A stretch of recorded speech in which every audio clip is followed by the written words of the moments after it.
cranks, but it won't start. Let's throw some parts at it. Swap the battery out. The old one was a leaky mess. Threw a new one in there. Ground cable was shot, so we replaced it with one that was way too long. Changed out valve cover gaskets. They were leaking like a sieve.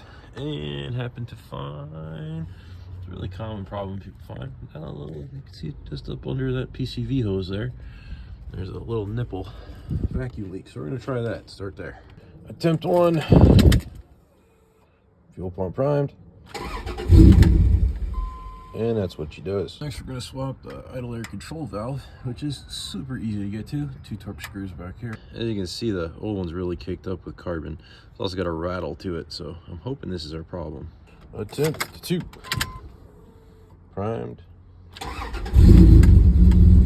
Hey, look at that. I think we found our culprit.